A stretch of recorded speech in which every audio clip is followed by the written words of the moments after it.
ഏഷ്യാനെറ്റിൽ ഇപ്പോൾ നമ്പർ 1 ഓടിക്കൊണ്ടിരിക്കുന്ന സീരിയലുകളിൽ ഒന്നാണ് പവിത്രം.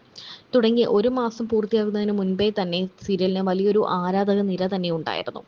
ഓവർ ആക്ടിങ്ങോ അവിഹിതമോ അമ്മായിയമ്മ മരുമോൾ പോരോ അതൊന്നുമില്ലാതെ തീർത്തും നാച്ചുറലായി കഥ പറഞ്ഞു പോകുന്ന രീതിയാണ് പവിത്രം എന്ന സീരിയലിനെ ആരാധകരിൽ ആകർഷണം ഉണ്ടാക്കിയത്.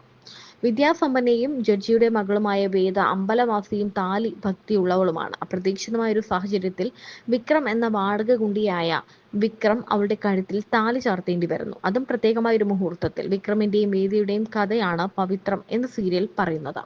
എന്നാൽ ഈ സീരിയലിന്റെ തുടക്കം മുതൽ തന്നെ നായികമാരുടെ പിന്മാറ്റങ്ങൾ പലപ്പോഴും ചർച്ചയായിട്ടുണ്ട്.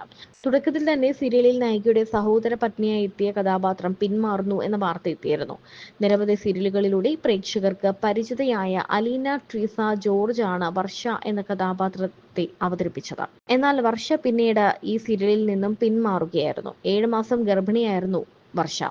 എന്നാൽ അതിൻ്റെതായ അസ്വസ്ഥതകൾ കാരണം പിന്നീട് വർഷ സീരിയലിൽ നിന്നും പിന്മാറുകയായിരുന്നു. എന്നാൽ ഇപ്പോൾ മറ്റൊരു വാർത്തയാണ് എത്തുന്നത്. സീരിയലിലെ പ്രധാന കഥാപാത്രം വേദ അവതരിപ്പിച്ചുകൊണ്ടിരുന്ന സുരഭി ഈ സീരിയലിൽ നിന്നും പിന്മാറിയിരിക്കുന്നു എന്ന വാർത്തയാണ് എത്തുന്നത്. സുരഭിക്ക് പകരം ആൽഫി പഞ്ഞിക്കാരനാണ് ഈ സീരിയലിലേക്ക് എത്തിയത്.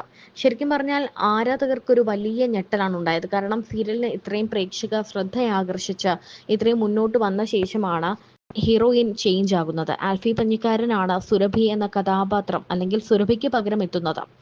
വേദ എന്ന കഥാപാത്രത്തിന് പകരം ഇനി ആൽഫിയാണ് വേദിയായിട്ട് എത്താൻ പോകുന്നത്. റിട്ടയർഡ് ആർമി ഉദ്യോഗസ്ഥന്റെ ഏക മകളാണ് സുരഭി. സുരഭിക്ക് ഒരു ചേട്ടനാണുള്ളത്.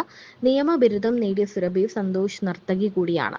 ബോളിവുഡ് സിനിമയിലെ പിന്നണി ഗായകൻ പ്രണവ് ചന്ദ്രനാണ് സുരഭിയുടെ ഭർത്താവ്. തീർത്തും ഒരു അറേഞ്ച്ഡ് മാരേജ് തന്നെയായിരുന്നു സുരഭിയുടേത്. ബംഗളൂരുവിലാണ് സുരഭി സെറ്റിൽഡ് ആയിരിക്കുന്നത്. കന്നഡ സിനിമയിലൂടെയായിരുന്നു അഭിനയത്തിലേക്കുള്ള തുടക്കം. കുഞ്ചാക്കോ ബോബന്റെ നായികയായി കുട്ടനാടൻ മാർപ്പാപ്പ എന്ന ചിത്രത്തിലൂടെയാണ് സുരഭിയെ മലയാളികൾക്ക് പരിചിതം. അതിനുശേഷം 5ഓളം സിനിമകൾ മലയാളത്തിലും തമിഴിലുമായി സുരഭി ചെയ്തിട്ടുമുണ്ട്.